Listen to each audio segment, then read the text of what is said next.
Hi friends, நம்ம ஆடுங்க எல்லாம் காலையிலேயே நல்லா சுகமாக தூங்கிட்டு இருக்காங்க. ஏன்னா இன்னும் சூரியன் வரல, அதனால் நல்லா ஜம்முன்னு தூங்கிட்டு இருக்காங்க. இதில் ஒரு விஷயத்தை பாருங்கள், எல்லா ஆடுமே வந்து வாழை ஆட்டிக்கிட்டே கிடக்கு. அதாவது கெடா குட்டிலேருந்து பொட்டைக்குட்டிலேருந்து சின்ன குட்டிலேருந்து எல்லாருமே வந்து வாழை ஆட்டிக்கிட்டே கிடக்குறானுங்க. ரெண்டாவது பார்த்திங்கன்னா தலையும் ஆட்டிக்கிட்டே கிடக்குறானுங்க. இது என்ன விஷயம் அப்படின்னு பார்த்தீங்கன்னா, அதுங்களுக்கு பேன் வந்து நிறையா வந்து போச்சு. அதான் ரீசன். இப்போ மழை பெஞ்சுது இல்லையா, ஒரு வாரமாக திட்டத்தட்ட மழை பெஞ்சுது. அதனால் பார்த்திங்கன்னா டக்குன்னு வந்து பேன் வந்து நிறையாவே வந்துடுச்சு. அப்புறம் பார்த்திங்கன்னா இந்த மழைக்கு வந்து கொஞ்சம் ஈ வர ஆரம்பிச்சிச்சு. எப்படி ஈ வந்துன்னு தெரியல. இத்தனை வருஷம் வந்து நமக்கு வந்து இந்த ஈ தொல்லை இல்லாமல் இருந்துச்சு. இப்போ பார்த்திங்கன்னா ஈ வர ஆரம்பிச்சிச்சு. அந்த ஈயும் உட்காருது, அதனால தான் ஆட்டிகிட்டு இருக்கானுங்க. நல்லா திடீர்னு வெயில் அடிச்சுட்டே இருந்ததும் டக்குன்னு மழை பிடிச்சதும் ஒரு வாரமாக மழையாச்சா, எல்லாத்துக்கும் கொஞ்சம் உடம்பு சரியில்லாமல் போயிடுச்சு. ஜுரம் வந்துடுச்சு. அப்புறம் பார்த்திங்கன்னா சளி பிடிச்சிருந்துச்சு. அப்புறம் கழிச்சல் வேறு வந்துடுச்சு. இது மூணுமே வந்து தொடர்ச்சியாக வந்துகிட்டே இருந்துச்சு. ஆட்டுக்கு நம்ம மாற்றி ட்ரீட்மெண்ட் பண்ணவே சரியாக இருந்துச்சு நமக்கு அதுங்களுக்கு. அதனால் ஒழுங்காக வீடியோவும் எடுக்க முடியல, நம்ம வந்து வீடியோவும் போடலை.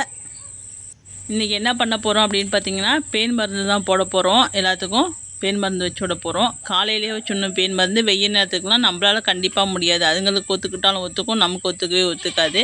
ஏன்னா அந்த மருந்து வந்து நம்ம ஏற்கனவே சொல்லியிருக்கோம், ஒரு பெட்ரோல் மாதிரி வந்து ஒரு வாடை வரும். அந்த வாடை வந்து நமக்கு தலைவலியை உண்டு பண்ணும், ஒரு வாமிட் வர மாதிரி இருக்கும். அதனால் வந்து முகத்துக்கு மாஸ்க்கு, கைக்கு க்ளவுஸு அதெல்லாம் போட்டுட்டு போடுங்க. போட்டாலுமே அது வந்து நமக்கு ஒரு மாதிரியாக இருக்கும். அன்றைக்கி பொழுதுக்கும் ஒரு மாதிரியாகவே நமக்கு இருக்கும். அப்புறம் கண்ணுக்கும் கண்டிப்பாக ஏதாச்சும் ஒரு கவர் பண்ணுற மாதிரி கூலிங் கிளாஸ் மாதிரி ஒரு நார்மலான ஒரு கண்ணாடி ஒன்று போட்டுக்கோங்க கண்டிப்பாக. இதுங்களுக்கெல்லாம் பேன் இருக்குதா அப்படின்னு பார்த்தாக்கா ஏகப்பட்ட பேனே இருந்துச்சுங்க. நம்மலாம் கை வச்சோடனே குறன்னு எல்லாம் மூளைக்கு மூளை அடிப்பக்கம் ஓட ஆரம்பிச்சிட்டாங்க. எப்பயுமே வந்து பேன் வந்து வெயில் நேரத்துக்குலாம் பார்த்திங்கன்னா அடிப்பகுதியெலாம் இருக்கும். வெயில் நேரத்தில் வந்து நம்ம மேல்தோலில் பார்த்தோம்னா பேன் இருக்கிறதாவே தெரியாது. அதுவே நீங்கள் காலெல்லாம் தூக்கிட்டு அடிப்பகுதியில் பார்த்தீங்கன்னா அப்படியே குறன்னு பேன் இருக்கும். அதை வச்சு கண்டுபிடிச்சிடலாம். நானே ஒரு வீடியோவில் சொல்லியிருக்கேன், சென்னைக்கு நிற்கிற ஆடு வந்து வாழை ஆட்டிக்கிட்டே இருக்கும் அப்படின்னு வந்து ஒரு வீடியோவில் சொல்லியிருக்கிறேன்.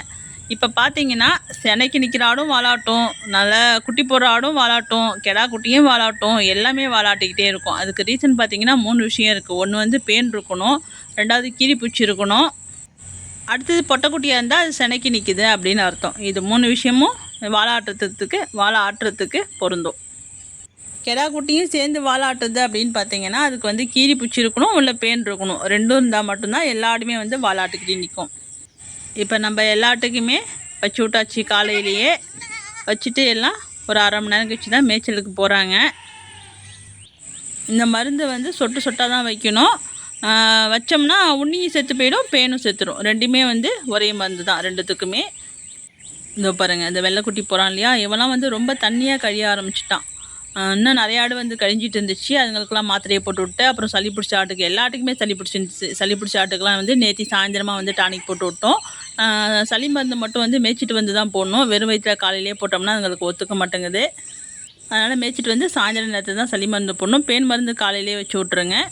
அப்புறம் பார்த்திங்கன்னா டானிக் வந்து எப்போ வேணாலும் போடலாம். சத்து டானிக், ப்ரோட்டீன் டானிக்லாம் போகிறோம் இல்லையா, அது வந்து எப்போ வேணாலும் போட்டுக்கலாம். அதேமாதிரி கீரிப்பூச்சி மருந்து வந்து வெறும் வயிற்றில் தான் கொடுக்கணும். அதுக்கு வந்து ஒரு 2 மணி நேரம் 3 மணி நேரம் தண்ணி வந்து கொடுக்கக்கூடாது. இந்த பேன் மருந்துலாம் வச்சு விட்டோம்னா ஆடுங்களுக்கு வந்து ஒரு இடத்துல ஒரு கம்முன்னு இருக்க முடியாது. போட்டு குதிக்குங்க, துள்ளுங்க. அதுங்க வந்து அங்கேயும் இங்கேயும் ஓடும். அந்த மருந்து வாடைக்கு வந்து அந்த பேன் வந்து கச்சமச்சான்னு ஓடிட்டே இருக்கிறதுக்கு அதுங்க நின்ற மாதிரி இருக்கும். அதனால் ஒரு இடத்துல இருக்காதுங்க. மேய போனவங்களாம் டக்குன்னு திரும்பிட்டானுங்க உடனே. அதுங்க வந்து அங்கே மேயத்துக்கு வந்து நெகா இல்லை. ஒரு அரை மணி நேரத்துக்கு படுத்தி எடுத்துரும். அதுக்கப்புறம் தான் கொஞ்சம் சைலண்ட் ஆகும். சாயந்தரம் பார்த்தோம்னா ஒரு பேனும் இருக்காது, ஒரு உண்ணியும் இருக்காது. அப்படியே ஒன்று உண்ணி ஒட்டிகிட்டு இருந்துச்சுன்னா அதெல்லாம் வந்து இறந்து போய் தான் அப்படியே தோலோடு ஒட்டிகிட்டு இருக்கும். நம்ம ஒரு வாரத்துக்கு முன்னாடி கீரிப்பூச்சி மருந்து போட்டு விட்டோம். இப்போ பேன் மருந்து வச்சாச்சு. நீங்கள் எதை செய்யலினாலும் இது 2 விஷயத்த பண்ணிட்டீங்கன்னா உங்கள் ஆடோட வளர்ச்சி வந்து நல்ல சிறப்பாகவே இருக்கும். உண்ணியும் பேனும் இருந்துச்சுனாலே ரத்தம் வந்து சுத்தமாக இருக்காது. ஆடுங்களுக்கு வந்து ரத்தம் சுத்தம் இல்லாததுனால ஆடுங்களோட வளர்ச்சி அப்படியே தான் இருக்கும். அடுத்தது கீரிப்பூச்சி பார்த்திங்கன்னா அது சாப்பிட்ற சாப்பாடை வந்து செரிக்க விடாமல் அது வந்து கெட்ட அசுத்தமாக தான் போகும். நீங்கள் சாப்பிட்ற சாப்பாடை செரித்து அது வந்து நல்ல சத்தாகணும்னா அதுக்கு வந்து வயிற்றில் கீரிப்பூச்சி இல்லாமல் இருந்தால் மட்டும்தான் அது வந்து நல்ல உணவாக போதும். அவங்களுக்கு சத்து போய் சேரும். இது 2 விஷயத்தையும் கரெக்டாக கடைப்பிடிச்சிங்கனாலே உங்களோட ஆடுங்களோட வளர்ச்சி வந்து கண்டிப்பாக மாதத்துக்கு மாதம் கூடும். நம்ம எலிக்குட்டி மட்டும் இன்றைக்கி போகாமல் இங்கேயே தங்கிட்டான். ஏன்னு பார்த்தீங்கன்னா நேற்று சாயந்தரம் நம்ம அடை தீவனம்லாம் வச்சோம் இல்லையா, நல்லா உள்ளார புந்துட்டு கிறுக்குன்னு கிறுக்கிட்டான். வயிறு பார்த்திங்கன்னா உப்பிட்டு இருந்துச்சு. இப்போ தான் ஓம வாட்டர் போட்டு கொஞ்சம் அங்கேயும் இங்கேயும் நடக்கிறான். படத்தையே கடந்தான் அங்கேயும் இங்கேயும் இப்போ தான் கொஞ்சம் நடக்குது. நம்ம ஆடுங்களுக்கு எந்த ஒரு பிரச்சனையாக இருந்தாலும் சரி பார்த்த உடனே அதை செஞ்சிடணுங்க. அது ஜுரமாக இருந்தாலும் சரி, கழிச்சலாக இருந்தாலும் சரி, எதுவாக இருந்தாலுமே சரி, உடனே சரி பண்ணிட்டோம்னா நமக்கு ரொம்ப ஈஸியாக இருக்கும். அதுங்களுக்கும் டக்குன்னு மேயறதுக்கு ஆரம்பிச்சிடும். நம்ம கொஞ்சம் லேட் பண்ணாலும் நமக்கு வேலை அதிகமாக இருக்கும். அது உடனே சரியாக போகாது. 2, 3 இடம் செய்கிற மாதிரி இருக்கும் ஒரே விஷயத்த. அதனால் பார்த்தா உடனே அதுக்கு ஜுரம் அடித்தா ஊசி போட்டுங்க, கழிஞ்சா மாத்திரை போடுங்க. இதுமாரி ஓம வாட்டர்லாம் கண்டிப்பாக கையிலேயே வச்சுக்கோங்க. நம்ம கூடுமான அளவு எல்லா மருந்துமே ஸ்டாக் வச்சுருப்போம். அதில் மெயினாக பார்த்தீங்கன்னா ஓம வாட்டர். செரிமான கோளாறுக்கு டக்குன்னு ஓம வாட்டர் போட்டோம்னா உடனே செரிச்சிடும். நீங்கள் இதை பார்த்ததுக்கு அப்புறம் போயிட்டு கடையில் போயிட்டு ஓம வாட்டர் வாங்கிட்டு வரதுக்காட்டி டைம் ஆகிடும். அதுக்காட்டி அதுக்கு வயிறு உப்பி போயிடும். அதனால் கையிலே இருந்துச்சுன்னா டக்குன்னு போட்டு விட்டோம்னா ஈஸியாக வேலை முடிஞ்சிடுங்க.